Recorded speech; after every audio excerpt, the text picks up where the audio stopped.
Voilà. Et Donc, donc, les méthodes que vous décrivez dans votre ouvrage, dans votre livre, sont-elles certifiées, c'est ça? ah oui, mais la nutrithérapie, c'est de la biochimie appliquée. C'est de la biochimie appliquée. Donc, moi, j'ai étudié d'abord à Brunoy, là où j'ai fait la naturopathie, c'est en France, et j'ai étudié à l'université de Namur, en Belgique. Hein. Donc, j'ai étudié là-bas la nutrithérapie. Et donc, l'un des pionniers de la nutrithérapie s'appelle Jean-Paul Curtet. Hein, Jean-Paul Curtet, et c'est un médecin français. Mais c'est lui qui tient, en tout cas, c'est lui qui tient cette école-là là-bas. Hein, cette école-là là-bas. Donc j'ai étudié là-bas. Toutes ces méthodes-là sont reconnues et sont validées par la science. La rémission telle que vous êtes en train de le dire, ça veut dire que le malade ne prend plus un seul produit médical, c'est-à-dire Alors, juste la médecine oui, alimentaire. oui, je dis oui, mais il faut faire attention. Moi, lorsque j'ai fait ce travail, j'ai continué à suivre. Je n'encourage pas les gens à aller laisser les médicaments. C'est le médecin qui, quand il a fait des examens, il se rend compte que quelque chose va bien. Hein, et c'est lui qui finit par dire, son médecin traitant, c'est lui qui finit par dire, bon, ben, enlevez tel médicament. Et petit à petit, la personne abandonne les médicaments. Chez moi, c'était ça. Le jour Avec qu'on le a conseil du médecin, pas lui-même. oui, avec les conseils du médecin. Lorsqu'on travaille avec un diabétique, l'une des priorités, c'est de régler l'équilibre de ce microbiote intestinal.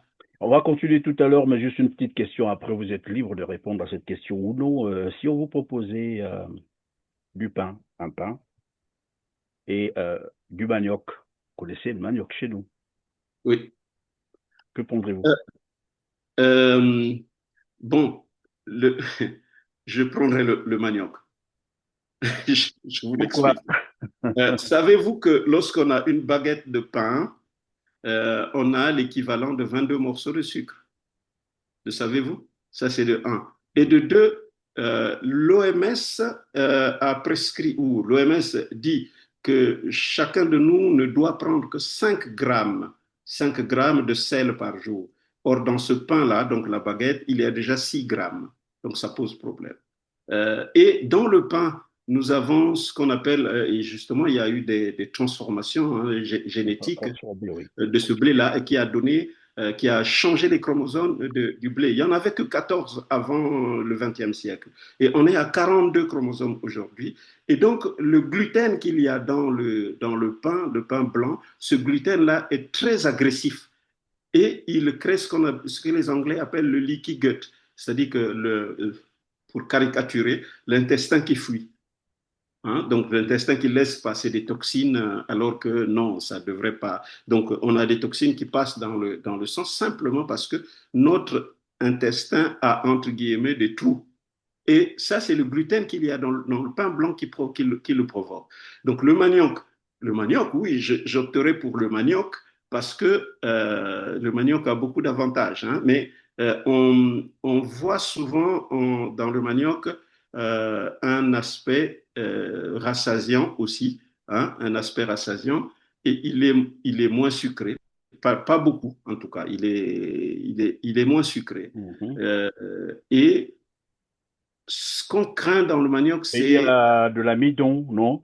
de l'amidon. Oui, il y a de l'amidon, mais c'est un sucre, l'amidon. Mais le fait que quand on le passe à l'eau, le manioc tel que nous le mangeons au Congo, par exemple, quand on le passe à l'eau, il perd une bonne partie de l'amidon et il perd une bonne partie du cyanure qu'il y a dans le manioc, parce que ça risque de déranger le cerveau.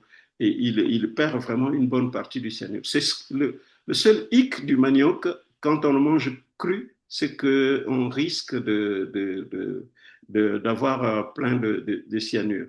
Mais on ne mange pas le manioc cru tous les jours, hein, donc c'est quelques jours. Oui, on peut s'en Mais le passer. manioc, Alors, oui. donc, Ahmed, Sébastien, je reviens sur ma question. La guérison apportée par, évidemment, les mécanismes que vous expliquez là, est-ce que c'est une guérison totale ou c'est juste palliatif? Alors, C'est-à-dire, voilà, qui atténue les symptômes, et Oui. non qui agissent sur les causes.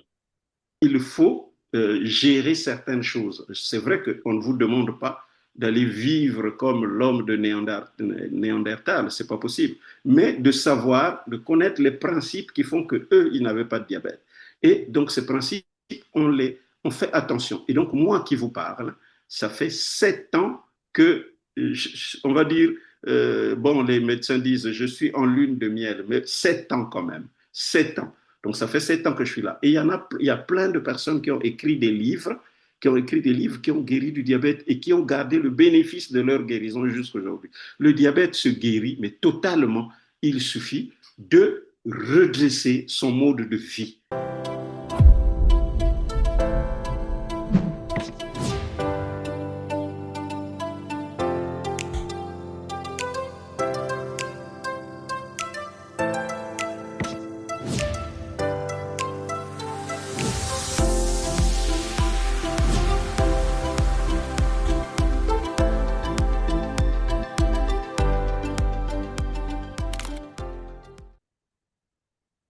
Bonjour à toutes et à tous, mesdames, messieurs. Merci de suivre ce numéro de Droit de savoir avec Amez Sébastien Bayina et bienvenue à ceux qui viennent de nous rejoindre sur R7.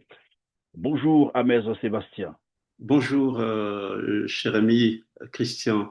Merci Amez Sébastien Bayina, auteur du livre J'ai guéri du diabète, voici comment. C'est un plaisir de vous avoir avec nous sur R7 pour nous présenter votre ouvrage, fruit d'une expérience personnelle, nous disiez-vous, le parcours d'un homme qui a livré une bataille contre le diabète et qui en est sorti vainqueur, donc guéri.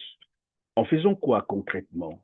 Ben, en fait, moi, j'ai traîné le diabète pendant 14 ans, hein. Et donc, quand je dis 14 ans, c'est le temps où ce diabète a été découvert, hein. Mais comme on sait que c'est une maladie insidieuse, donc plusieurs années auparavant, j'ai traîné cette maladie sans le savoir. Alors, qu'est-ce que j'ai fait concrètement? En fait, j'ai essayé de... j'ai travaillé sur l'activité physique, hein, l'activité physique. J'ai travaillé sur l'alimentation, hein. C'est toute une synergie de mécanismes qu'il fallait mettre en place. Je parle aussi de la gestion du stress et ben, éviter tout ce qui est aliments ultra transformés. Mais étant donné que j'ai pu réussir à parvenir à certaines techniques de naturopathie et de nutrithérapie. Donc, j'ai travaillé en apportant aussi des oligo-éléments, des vitamines, des nutriments essentiels pour permettre à stabiliser la glycémie. Voilà un peu comment je me suis débrouillé. Et je pense que voilà, ça fait 7 ans aujourd'hui, hein, que je vis sans diabète, sans médicaments. Voilà, nous allons comprendre avec vous tout à l'heure si tous ceux qui en souffrent peuvent aussi en guérir. Mais avant, je tenais à rappeler qu'en cette année 2025, la population mondiale est estimée, vous le savez tous ou presque, à environ 8 milliards à 200 millions d'âmes et le nombre d'adultes vivant avec le diabète dans le monde a dépassé les 800 millions de personnes selon de nouvelles données publiées dans The Lancet, un magazine scientifique sur la médecine. C'était à l'occasion de la journée mondiale du diabète le 14 novembre dernier, c'est-à-dire le 14 novembre 2024. Ceci dit, dans votre ouvrage à vous, Amès Sébastien, je rappelle le titre, J'ai guéri du diabète, voici comment. Vous évoquez des mécanismes clés à l'origine de cette maladie ainsi que des solutions concrètes pour en sortir. Dans un premier temps, de quel type de diabète parlez-vous dans votre livre? Alors, il s'agit du diabète de type 2. C'est le diabète qui est le plus répandu, hein. 90% des diabétiques le sont de diabète du type 2. Voilà. Et donc, moi, je parle beaucoup plus ici du diabète de type 2 et le diabète de type C'est quoi 1. concrètement pour les téléspectateurs qui nous suivent, diabète de type 2, c'est quoi? Comment se caractérise-t-il? explique quoi? En fait, le diabète de type 2, nous avons deux types qui sont vraiment très connus par le public. Le diabète de type 1, c'est une maladie auto-immune. Donc, dans le pancréas, il arrive que les cellules bêta du pancréas qui produisent l'insuline soient autodétruites, donc par notre système immunitaire hein, qui détruit ces cellules, et le pancréas n'arrive pas à produire l'insuline. Mais le diabète de type 2, lui, en principe, c'est une maladie de l'âge. Hein, c'est une maladie dégénérative. Donc, dans le temps, hein, ce qu'on voyait, c'est que on ne pouvait pas voir un malade de diabète de type 2 avant 45 ans. Mais aujourd'hui,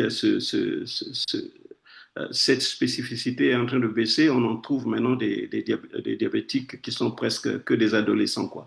Donc, le diabète de type 2, en réalité, c'est une maladie dégénérative, une maladie de l'âge. C'est ce qu'on appellerait le diabète, je sais pas moi, non insulinodépendant, c'est ça?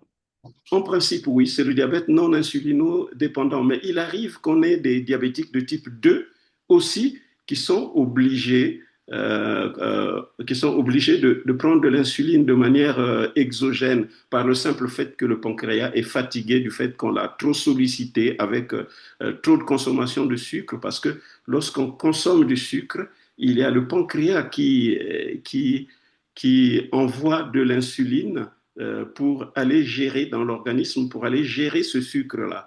Mais à force de le solliciter, le pancréas, ben, il finit par s'affaiblir et donc il arrive que des diabétiques de type 2 soient aussi soutenus par une supplémentation d'insuline de manière exogène.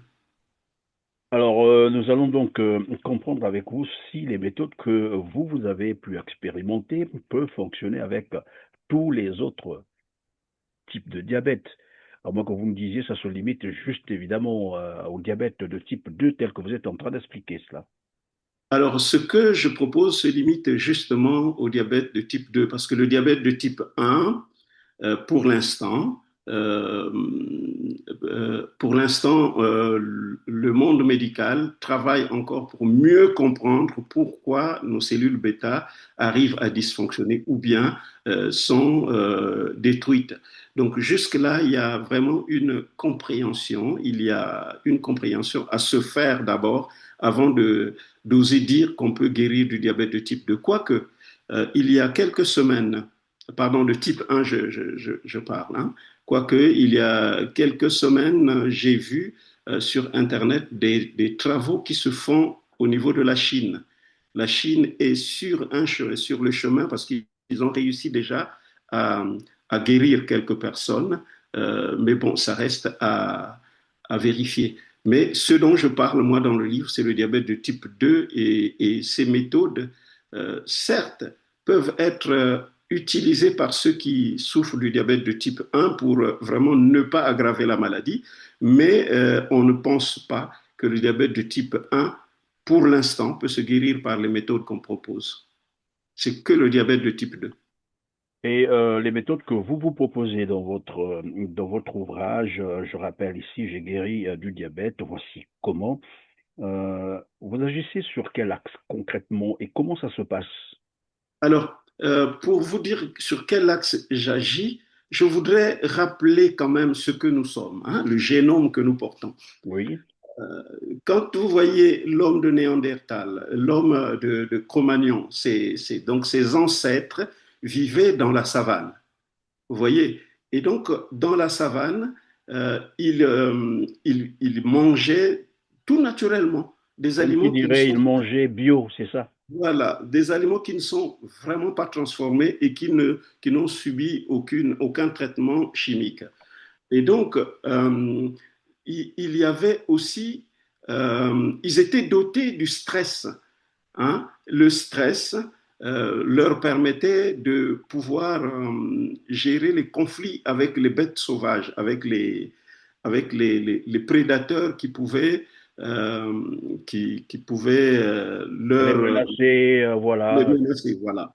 Et donc, ce stress-là, il est bon parce que ce stress leur permettait de préserver l'intégrité de leur corps.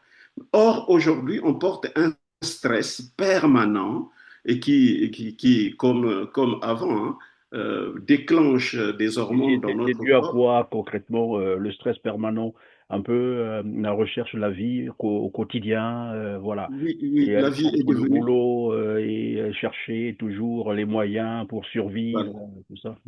En effet, la vie est devenue très La compliquée. fin du mois arrive, on pense au Voilà, loyer, on aux ne sait pas enfants. comment payer le loyer et courir pour aller prendre un train, c'est tout un stress, des querelles dans la maison, des soucis. Mais en fait, tout ce que nous avons comme problème, hein, même la porte qui claque et puis on sursaute, en fait, notre cerveau avait été programmé, hein, pour que nous soyons aptes à courir ou à combattre quand on est en face d'un lion, par exemple. Mais aujourd'hui, le moindre souci, notre cerveau l'interprète comme un stress, comme s'il y avait un lion devant vous. Et il Finalement, c'est déclenche. quoi? C'est un dysfonctionnement? Non, pour le cerveau, ce n'est pas un dysfonctionnement, il a été réglé comme ça. Mais c'est nous qui dysfonctionnons.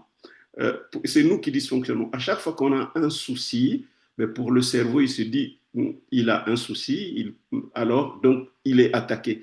Et lui, il va vous verser il va déclencher, hein, à partir des glandes surrénales, il va déclencher des hormones qui vont vous permettre d'entrer en vasoconstriction, c'est-à-dire avoir de la force. C'est pour ça que le cœur bat vite quand on est stressé. Et il va enclencher le cortisol. Alors, donc, Or, tout à l'heure, vous étiez en train de nous expliquer que nous avions été conçus pour vivre dans un environnement donné où on devrait s'alimenter avec, bien sûr, des aliments frais, naturels. Je parlais même de bio tout à l'heure. Et c'est par ce procédé, c'est-à-dire, si j'ai bien compris, est-ce que vous êtes en train de vouloir nous dire que, bon, enfin, pour les patients, hein, j'allais dire, les personnes qui souffrent du diabète type 2, puisque c'est de cela que nous parlons ici, est-ce que c'est un problème de défaut, j'allais dire, de déficit, en fait, de, oui, en de fait, respect de l'alimentation ou de la discipline alimentaire telle que prévue ah oui, oui, discipline alimentaire, en fait, ce qu'on appelle, en fait, c'est tout un package, l'hygiène de vie. Hein? C'est tout un package, l'hygiène de vie. Avant, pour manger, on devrait se déplacer, aller à la chasse, aller à la cueillette. Donc, vous voyez l'effort physique qu'il fallait faire. Or, aujourd'hui, nous n'avons plus à faire tant d'efforts pour avoir à manger. Et puis, il y avait aussi le respect de la saisonnalité et de la disponibilité des aliments dans le temps.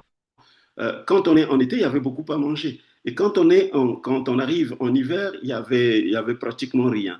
Et donc, quand on mangeait beaucoup, le corps faisait des réserves. Et c'est ce qu'on fait jusqu'aujourd'hui. On grossit, mais pour rien. Hein? Donc, dans le temps, on grossissait parce qu'on sait que quand arrive le temps de la disette, eh ben, le corps commence à manger tout ce qu'on a stocké, donc les sucres qui ont été transformés en graisse dans le corps, et le corps commence à les mobiliser pour survivre soit 40 jours ou même plus. Il y en a qui peuvent arriver jusqu'à 100 jours. Or, le problème d'aujourd'hui, c'est que notre génome se trouve dans une société qui ne lui correspond pas. Plus d'activité physique, pratiquement, parce on ne se bat plus pour aller trouver à manger. On ouvre le congélateur, on a à manger, ça suffit. Et puis, ben, toute l'année, on mange pareil et on ne fait que stocker, stocker, stocker et on ne c'est-à-dire, est-ce déstocke pas. qu'on peut être beaucoup plus explicite? Toute l'année, on mange pareil. Ça veut dire quoi? Enfin, je ne sais pas si j'ai bien compris. Je prends le cas, par exemple, des fruits. Je veux parler de la banane ou peut-être Oui, de quel autre fruit ou des légumes qui, en réalité, ont une spécificité par rapport aux saisons. C'est-à-dire, X saison correspond à tel type de fruit, X autre ou Y saison correspond à tel autre fruit. Or, il se trouve que sur le marché, on a tous ces fruits-là et en permanence, en permanence. toutes les saisons, et on en consomme à toutes les saisons, alors que chaque saison correspondrait normalement à un type de fruit, c'est ça. Voilà, c'est ce que je veux vous dire. Mais ce qu'il y a de plus, c'est le fait que, en fait, notre génome avait été programmé pour manger une période donnée, jeûner une période donnée pour déstocker. Vous voyez, et manger et jeûner. Et quand ça a été rompu, cet équilibre, en fait, cette façon de faire a été rompue par notre mode de vie aujourd'hui, eh bien, c'est ce qui crée aujourd'hui tout ce qu'on appelle les maladies de civilisation, les maladies de société, dont la palme d'or est attribuée au diabète de type 2, ou au diabète, voilà, j'allais dire. Donc, oui, les fruits devraient correspondre À des saisons. à certaines saisons. Mais il y a aussi le fait que tout le temps, on mange pareil. Et on ne fait que stocker des graisses dans le corps et on ne prend pas le temps de déstocker. Et ça crée des troubles métaboliques. Et c'est par là que je parle donc de ce livre-là. Quand je dis, il dévoile au grand public le mécanisme clé à l'origine du diabète. Mais c'est quoi exactement? En fait, il s'agit de la résistance à l'insuline. Donc, à force de solliciter notre pancréas, à force de solliciter nos cellules à leur donner trop de glucose, trop de sucre, eh bien, ils arrivent à résister. L'insuline vient pour ouvrir les portes de la cellule pour lui donner le glucose. Ben, la cellule n'a plus la possibilité de recevoir et ça crée des problèmes. Maintenant, le sucre qui traîne dans le sang, qu'est-ce que l'insuline en fait? L'insuline joue son deuxième rôle, le transforme en, en graisse et c'est ce qu'il place un peu partout quand on a de l'embonpoint, nos bourrelets et tout, il place. Et ça s'arrangerait si on trouve le temps vraiment de faire comme avant, on mange, mais qu'on pense aussi à déstocker. On mange, mais qu'on pense aussi. Manger, penser à déstocker. Alors, lorsque je vous ai suivi tout à l'heure, j'ai retenu deux choses, le sport, l'alimentation, Le d'accord? stress aussi. Le stress. Et donc, il faut gérer cela. Et lorsqu'on n'arrive pas à gérer ces trois aspects, on est souvent voilà, exposé probablement, et c'est la question que je voulais vous poser à ce diabète. Est-ce que c'est ce mode de vie, c'est-à-dire du non-respect de ces trois éléments, ces trois facteurs que vous venez de développer tout à l'heure, qui cause le diabète, ou c'est lorsqu'on est déjà diabétique qu'il faut respecter ces trois éléments, ce mode? Alors, donc, je disais que le diabète, c'est une conséquence du mode de vie aussi. Hein, déjà. Déjà, le diabète est une conséquence du mode de vie. Actuellement, on a un problème. On bouge peu. Donc, c'est l'activité physique que dans le temps, il fallait courir, il fallait aller piocher, bêcher pour avoir à manger. Ça n'existe presque plus. Donc, l'activité physique. Donc, quand on est en manque en manque d'activité physique ou bien voilà, on vit dans un monde où on est tous sédentaires pratiquement. Hein. Moi, j'ai passé ma vie à travailler dans les bureaux. Et donc, on est tous sédentaires pratiquement. Ça, c'est un problème. Donc, j'ai parlé du stress. Le stress crée du sucre, pour faire un raccourci. Le stress crée du sucre en abondance dans notre organisme, pour faire un raccourci. Et donc, il y a aussi le sommeil, il a été raccourci. On ne dort plus assez. Hein? On ne dort plus assez. Le sommeil a été raccourci et le fait que on ne dort plus assez, souvent je rencontre des Combien jeunes, d'heures d'ailleurs, pendant que vous en parlez, combien d'heures devrait-on dormir? ce serait bien de dormir pendant 7 heures à peu près 7 heures. par nuit et 7 heures de bon sommeil. Pas les, comme je dis aux jeunes Sommeil dans la nuit ou bien même dans la nuit, mais absolument dans la nuit, parce que nous vivons dans une ah, nature qui est oui. réglée. Et donc, voyez-vous, quand on est en plein jour actuellement, donc nous avons des hormones qui travaillent en nous. Mais dès qu'on arrive entre 16 heures et 17 heures, nous avons donc dans notre cerveau euh, la création de la sérotonine qui vient pour nous calmer parce qu'il sait que bientôt c'est le soir, après on ira dormir. Et cette sérotonine va aller se transformer en mélatonine aux environs de 22 heures.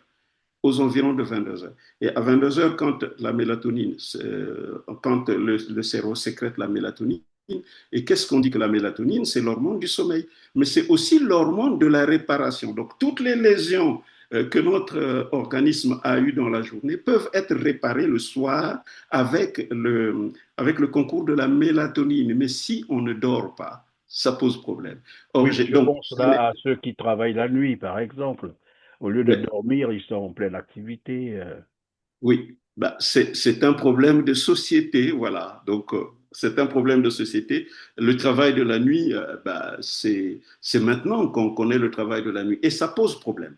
Ça pose problème. Le peu qu'on peut faire avec ces personnes-là, c'est de les supplémenter en mélatonine. C'est le peu qu'on peut faire. Parce que rattraper dans la journée, non. Ça ne permet pas aux hormones que nous avons de se reprogrammer. Non, c'est fixé. 22 heures. De poser cette question parce que nous avons aussi des amis, hein, des gens qui disent, mais écoutez, comme voilà, je travaille généralement les nuits et donc le matin, c'est fait pour moi pour me reposer, pour rattraper voilà le sommeil et tout ce qui va. Mais là, vous nous dites que c'est bien différent. Donc le sommeil dans la journée est bien différent du sommeil de la nuit, c'est ça? Oui, c'est bien différent du sommeil de la nuit parce qu'on n'avait pas été programmé pour ça en fait. Comme je vous ai dit, hein, à 22 heures, nous avons donc la mélatonine que le cerveau sécrète. Il n'y a pas une autre heure pour sécréter. Sinon, voilà. Donc, c'est entre 22 heures et tôt le matin que la mélatonine est sécrétée. Et donc, on est préparé pour la journée, donc pendant qu'on dort. Pendant qu'on dort. Si le sommeil de la nuit ne s'est pas déroulé de bonne manière, on est fatigué dans la journée. On est fatigué dans la journée et on a du mal à tenir la journée. Et donc, quand on rattrape quand même le jour, oui, ça permet de vous reposer. Mais il y a beaucoup de choses qui manquent. C'est la réparation du corps. Les opérations, ce qu'on appelle les opérations d'hormésis.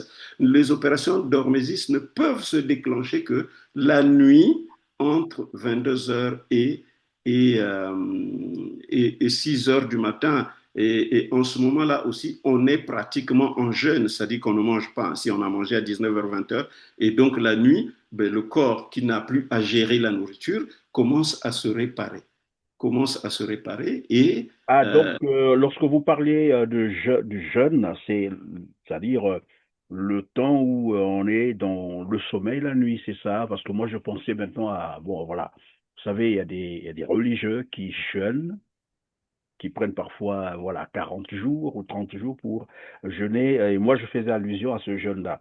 Et donc, si j'ai bien compris, c'est le fait déjà de dormir la nuit, c'est-à-dire le corps se repose, ne fait plus un certain nombre voilà, de travail.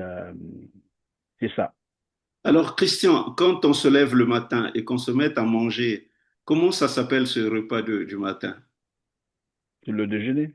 Ah, ça On le dit. déjeune, donc on coupe les Oui. jeûnes. Donc, Je on coupe comprends. le jeûne. En fait, Mhm. la nuit, quand on dort, nous jeûnons tous. Hein? Oh. Mais le mieux serait que le jeûne soit plus long. Bon, ma pratique à moi, c'est que lorsque j'ai mangé à 20 heures, j'ai une discipline. Je ne mange plus qu'après aux environs de 13 heures. C'est ce qu'on appelle le jeûne intermittent.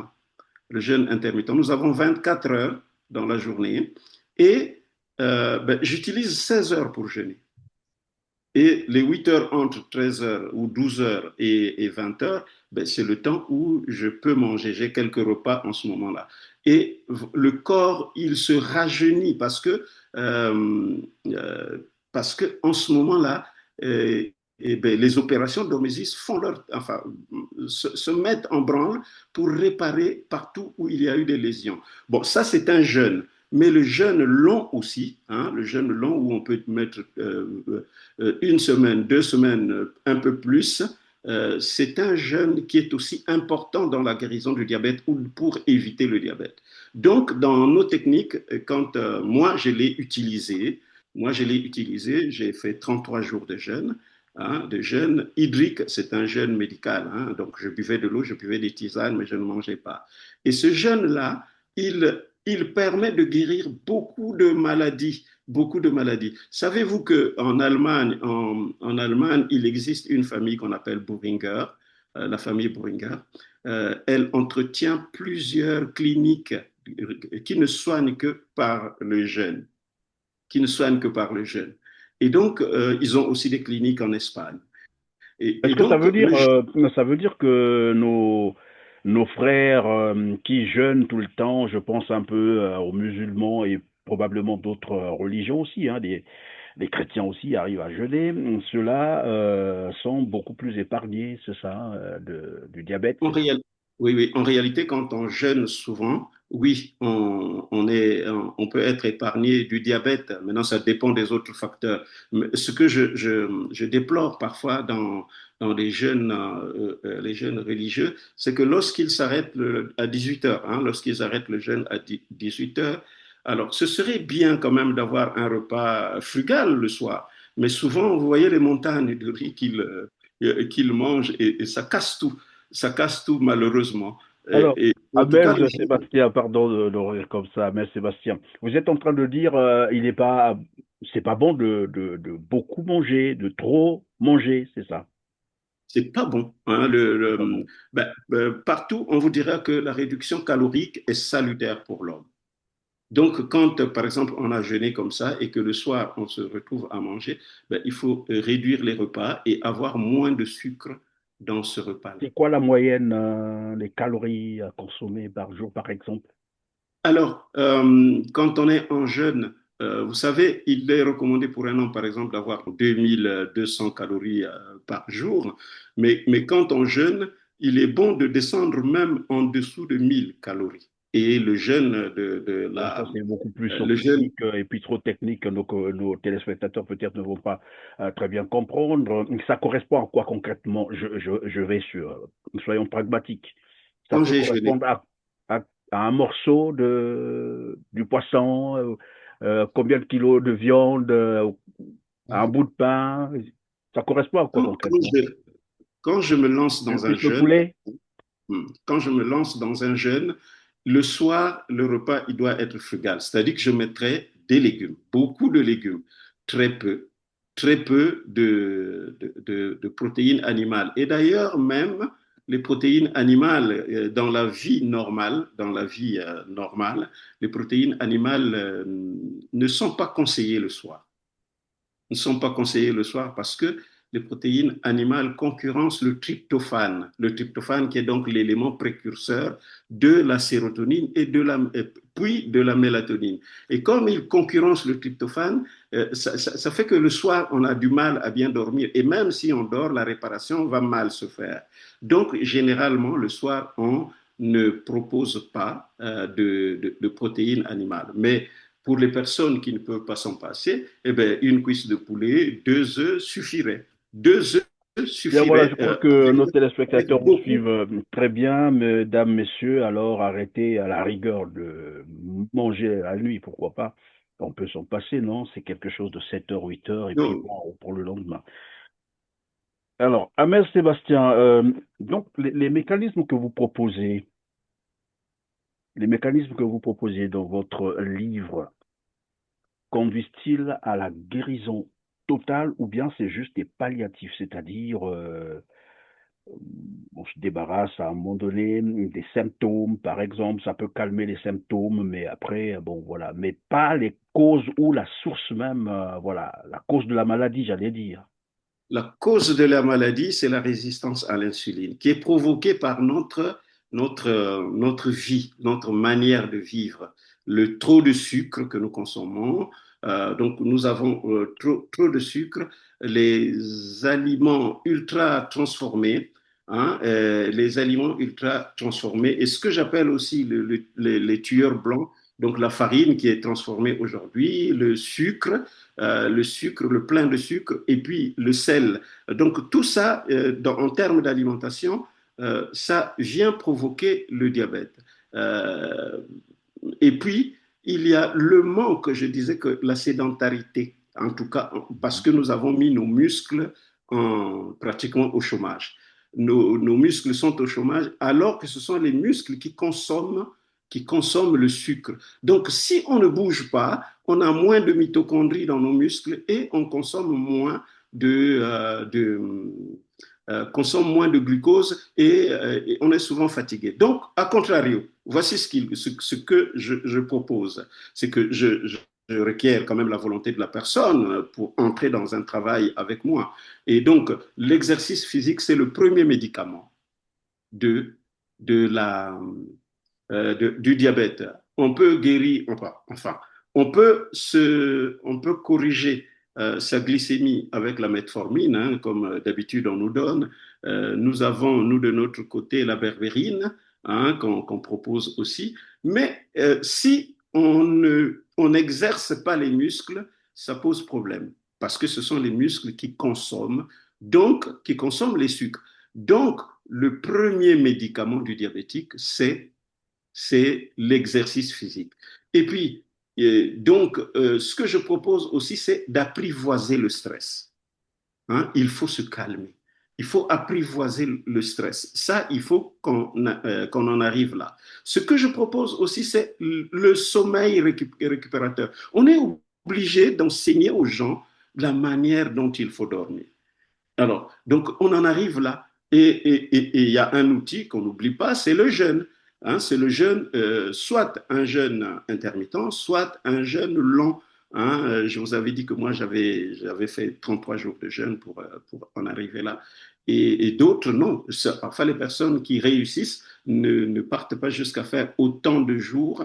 Parfois, c'est un jeûne intermittent, parfois, c'est un jeûne d'une semaine qu'on arrive à leur proposer, mais un jeûne suivi, un jeûne suivi vraiment médicalement, et un jeûne qui n'est pas un jeûne sec comme on a l'habitude de le dire, non, un jeûne hydrique, c'est le jeûne thérapeutique.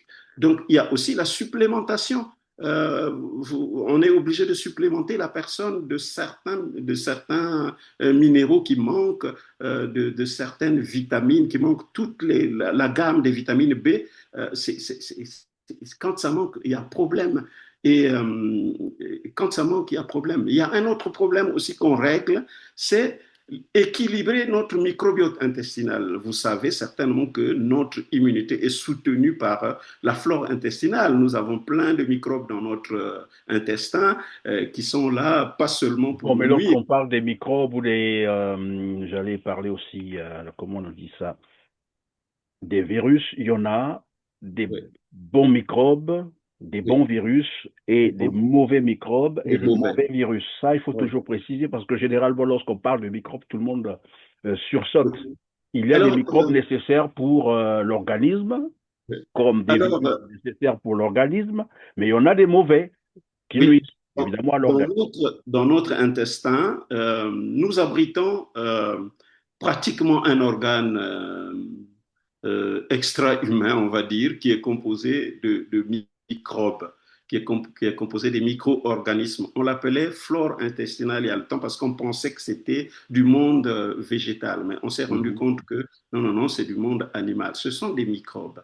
Alors, chacun de nous peut avoir jusqu'à 200 000 milliards, hein, 200 000 milliards de bactéries dans l'intestin. Et ça peut peser à peu près 2 à 3 kilos, enfin 2 à 2 kilos 5 hein, C'est ça. quand on les regroupe. Ils ne sont pas visibles, mais lorsqu'on les regroupe, ben, ça peut peser entre 2 et 2, 5, 2 kilos 5. Donc rien que ces microbes-là. Alors ils sont comme dans le film Star Wars. Il y a un contingent qui vous veut du mal, mais il y en a un autre Je vous défends. qui vous défend. Et lequel gagne? Celui qui gagne dans notre contexte là, celui qui gagne, c'est celui qu'on nourrit. Donc, si on est constamment légumes et on est constamment aux légumes et on a des bonnes huiles, des bonnes graisses, alors et puis de la viande ou du poisson et puis des oméga 3 et tout. Donc, si on se nourrit en tout cas essentiellement de cela, alors le microbiote qui nous soutient est fort et contient le mauvais. Mais si on est, excusez-moi, mais on est fast-food tout le temps, que des viandes et l'alimentation ultra transformée, l'alimentation disons occidentale, eh bien, en ce moment-là, notre microbiote s'appauvrit et l'équilibre est dérangé. Et en ce moment-là, oui, ça crée des problèmes. Et lorsqu'on travaille avec un diabétique, l'une des priorités, c'est de régler l'équilibre de ce microbiote intestinal. On va continuer tout à l'heure, mais juste une petite question. Après, vous êtes libre de répondre à cette question ou non. Si on vous proposait du pain, un pain, et du manioc, vous connaissez le manioc chez nous, Oui. que prendrez-vous? Euh, euh, bon, le, je prendrai le manioc. Je vous Pourquoi? l'explique. Savez-vous que lorsqu'on a une baguette de pain, on a l'équivalent de 22 morceaux de sucre? Le savez-vous? Ça, c'est de un. Et de deux, l'OMS a prescrit, ou l'OMS dit que chacun de nous ne doit prendre que 5 grammes de sel par jour. Or, dans ce pain-là, donc la baguette, il y a déjà 6 grammes. Donc, ça pose problème. Et dans le pain, nous avons ce qu'on appelle, et justement, il y a eu des transformations génétiques Absorbé, oui. de ce blé-là et qui a donné, qui a changé les chromosomes du blé. Il n'y en avait que 14 avant le XXe siècle. Et on est à 42 chromosomes aujourd'hui. Et donc, le gluten qu'il y a dans le pain blanc, ce gluten-là est très agressif. Et il crée ce que les Anglais appellent le leaky gut, c'est-à-dire que, pour caricaturer, l'intestin qui fuit. Hein, donc l'intestin qui laisse passer des toxines alors que non, ça ne devrait pas. Donc on a des toxines qui passent dans le sang simplement parce que notre intestin a entre guillemets des trous. Et ça, c'est le gluten qu'il y a dans le pain blanc qui le provoque. Donc le manioc, oui, j'opterais pour le manioc parce que le manioc a beaucoup d'avantages. Hein, mais on voit souvent dans le manioc un aspect rassasiant aussi, hein, un aspect rassasiant, et il est moins sucré. Pas beaucoup, en tout cas. Il est moins sucré. Mhm. Et ce qu'on craint dans le manioc, Et il y c'est a de l'amidon, non? de l'amidon. Oui, il y a de l'amidon, mais c'est un sucre, l'amidon. Mais le fait que quand on le passe à l'eau, le manioc tel que nous le mangeons au Congo, par exemple, quand on le passe à l'eau, il perd une bonne partie de l'amidon et il perd une bonne partie du cyanure qu'il y a dans le manioc, parce que ça risque de déranger le cerveau. Et il perd vraiment une bonne partie du cyanure. C'est le seul hic du manioc quand on le mange cru, c'est qu'on risque d'avoir plein de cyanure. Mais on ne mange pas le manioc cru tous les jours, hein, donc c'est quelques jours. Oui, on peut s'en Mais le passer. manioc, Alors, oui. donc, Ahmed, Sébastien, je reviens sur ma question. La guérison apportée par, évidemment, les mécanismes que vous expliquez là, est-ce que c'est une guérison totale ou c'est juste palliatif? Alors, C'est-à-dire, voilà, qui atténue les symptômes et non oui. qui agit sur les causes pour Alors, éradiquer carrément la maladie. on va partir d'une rémission. Parce qu'en fait, c'est quoi le problème? Oui. On va partir d'une rémission. Parce que c'est quoi le problème? C'est que le diabétique a des problèmes de production d'énergie. Pourquoi? Parce que les récepteurs de l'insuline dans ses cellules ne fonctionnent plus. Or, les méthodes que nous proposons, hein, ces récepteurs sont enveloppés dans une couche phospholipidique.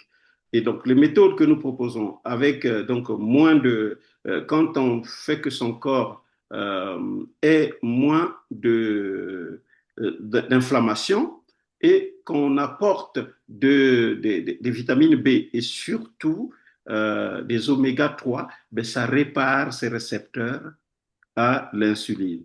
Et quand ces récepteurs à l'insuline sont réparés, l'énergie reprend. Donc, tout ce que je fais avant, c'est de faire reprendre l'énergie au diabétique. Donc, quand son énergie reprend, et c'est là que commence la rémission. Et quand il reste longtemps comme ça, ben, la rémission, elle revient.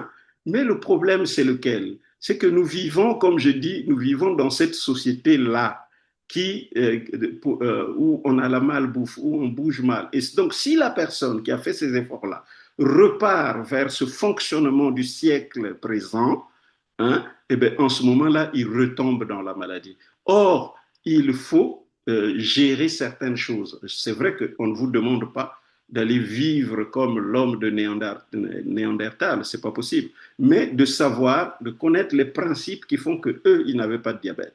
Et donc, ces principes, on fait attention. Et donc, moi qui vous parle, ça fait 7 ans que, on va dire, bon, les médecins disent je suis en lune de miel, mais 7 ans quand même. 7 ans. Donc ça fait 7 ans que je suis là. Et il y a plein de personnes qui ont écrit des livres, qui ont guéri du diabète et qui ont gardé le bénéfice de leur guérison jusqu'à aujourd'hui. Le diabète se guérit, mais totalement.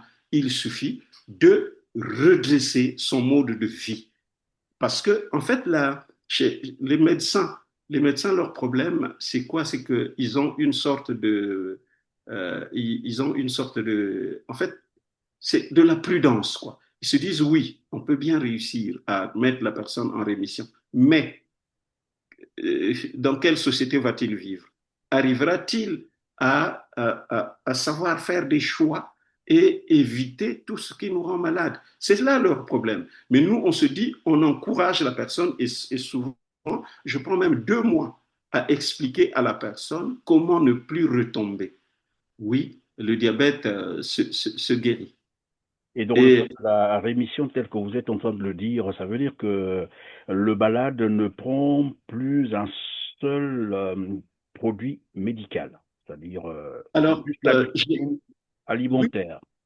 oui, je dis oui, mais il faut faire attention. Moi, lorsque j'ai fait ce travail, j'ai continué à suivre. Je n'encourage pas les gens à aller laisser les médicaments. C'est le médecin qui, quand il a fait des examens, il se rend compte que quelque chose va bien, hein, et c'est lui qui finit par dire, son médecin traitant, c'est lui qui finit par dire, bon, ben, enlevez tel médicament, et petit à petit, la personne abandonne les médicaments. Chez moi, c'était ça. Le jour Avec qu'on le a conseil du médecin, pas lui-même. oui, avec les conseils du médecin. Chez D'accord. moi, en tout cas, mon exemple à moi, c'est que bah, un jour, je fais mon bilan et le médecin m'appelle en après-midi parce que lui, il avait reçu les résultats avant moi.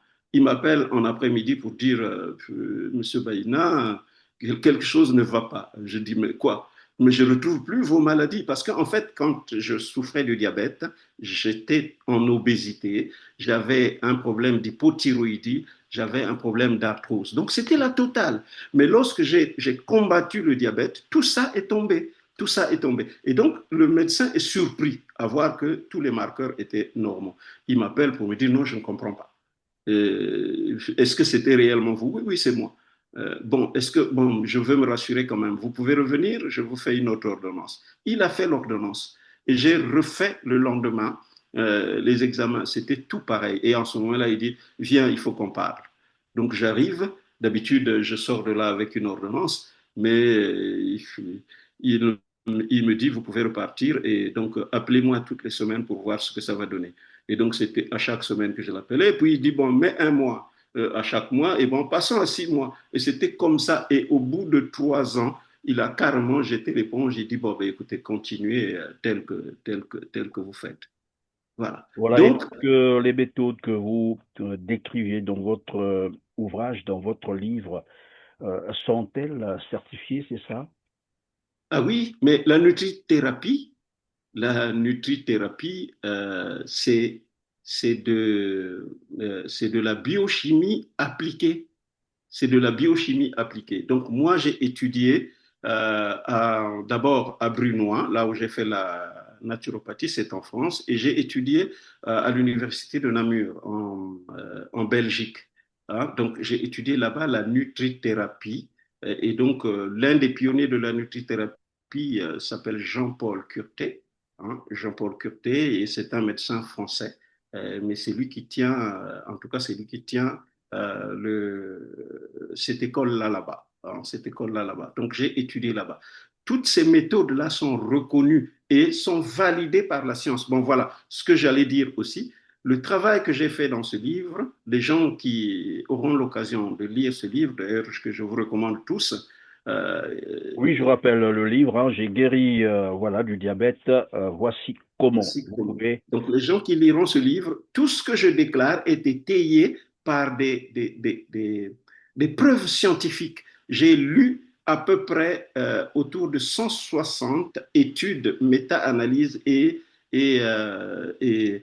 méta-analyse.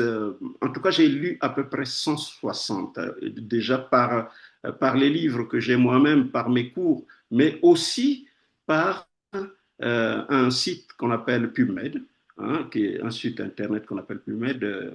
Ben, c'est beaucoup en anglais parce que c'est les Américains qui publient beaucoup, les anglophones qui publient beaucoup. Et donc, dans ce site-là, il y a mais plein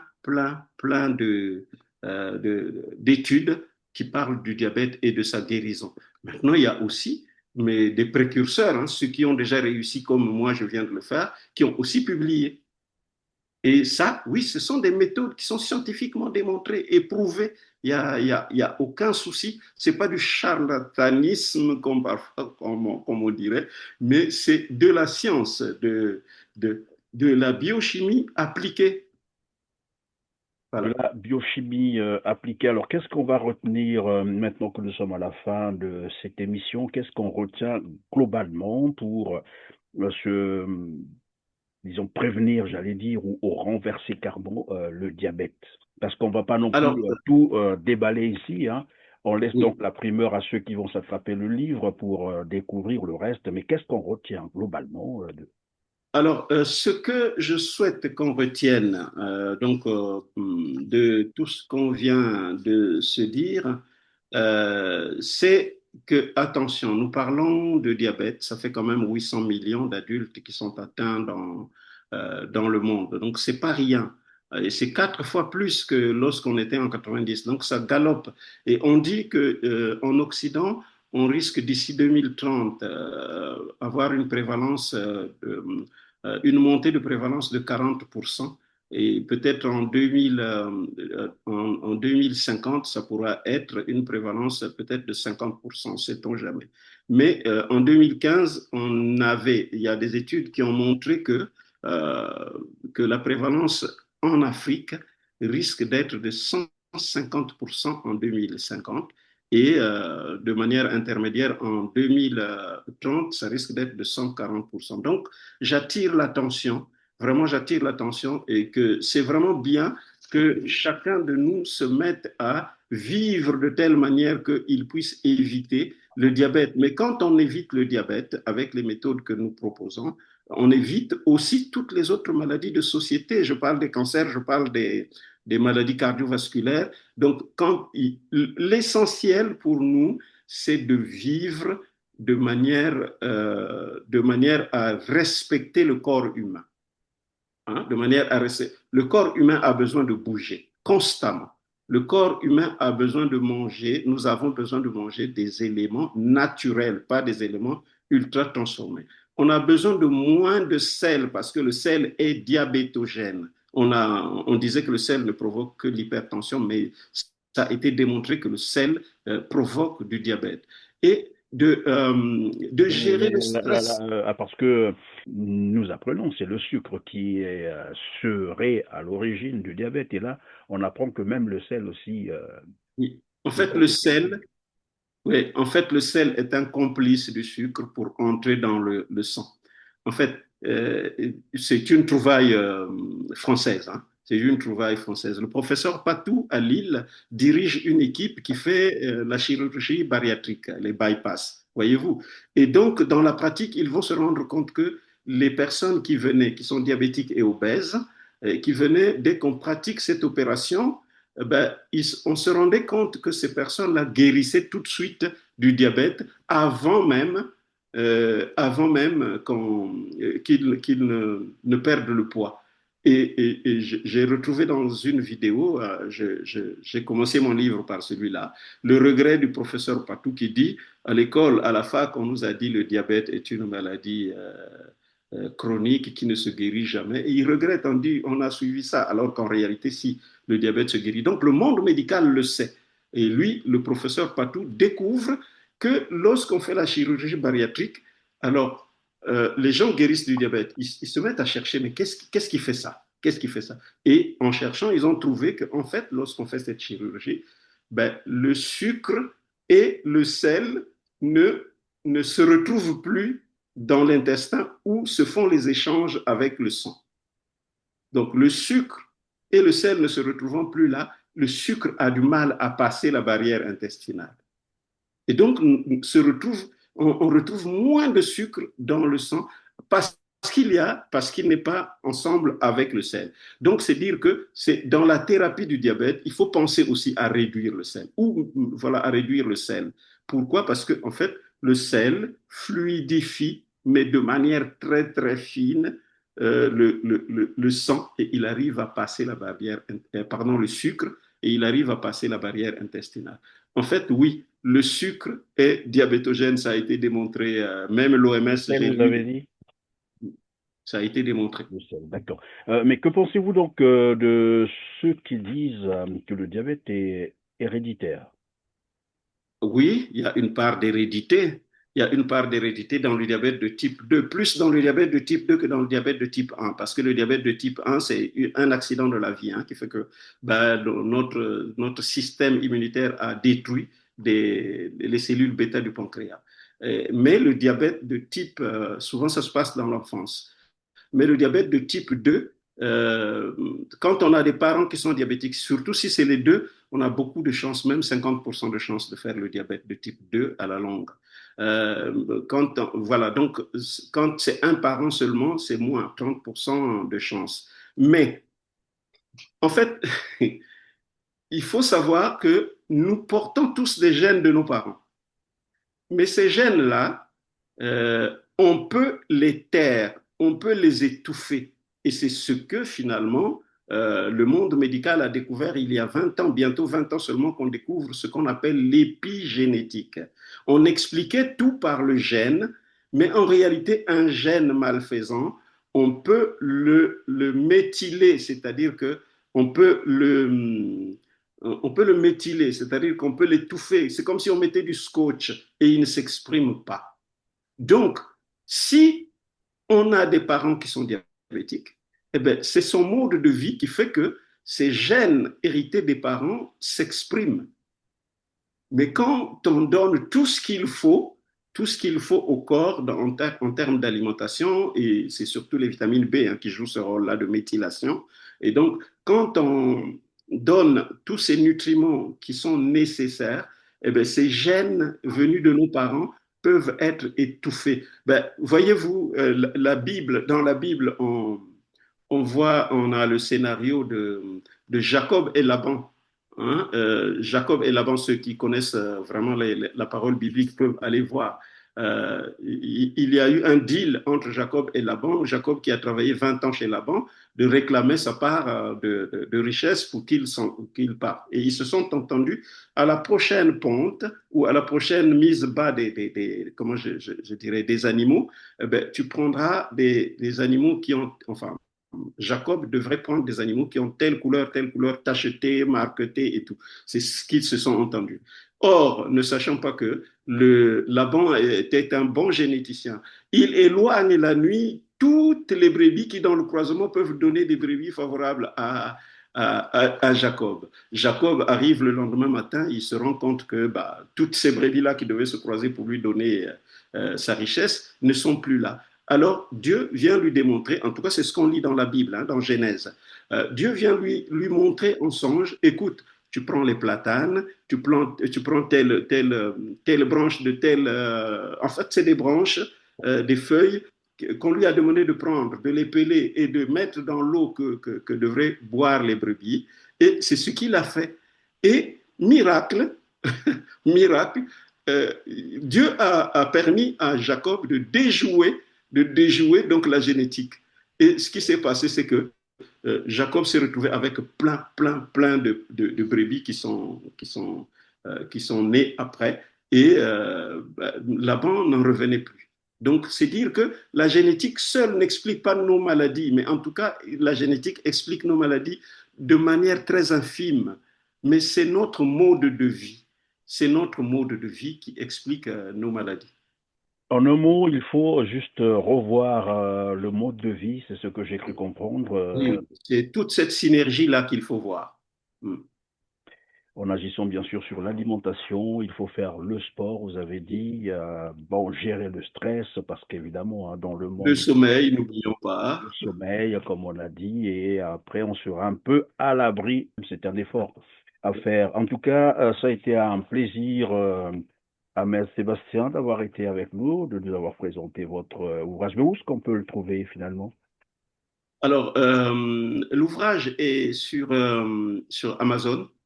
Hein, il est sur Amazon, il est vendu sur Amazon, mais on a mis un site en place pour faire de la promo là pour l'instant, donc à un prix réduit par rapport à Amazon. Donc, on a mis en place ce site-là pour au moins 2 mois pour permettre aux gens de connaître le livre et de l'acheter et de peut-être de l'offrir aussi à certaines personnes. Voilà. Donc, Et par ce voilà. site aussi, disons, les gens peuvent vous contacter, vous poser des questions. Oui. Oui, justement. En effet, ouais. Par ce site, on peut me consulter aussi. Euh, En tout cas, je propose des suivis, hein. Je propose tout un programme pour sortir de ce Et quelles mal. sont vos relations avec l'OMS, dans le cadre bien sûr de ce que vous faites? Nos relations jusqu'aujourd'hui, moi, je n'ai pas tissé des relations vraiment avec l'OMS, mais nos relations passent par le respect de toutes les études qu'il publie, que l'OMS publie, toutes les recommandations que l'OMS publie. En tout cas, je les lis. Vous les retrouverez dans le livre.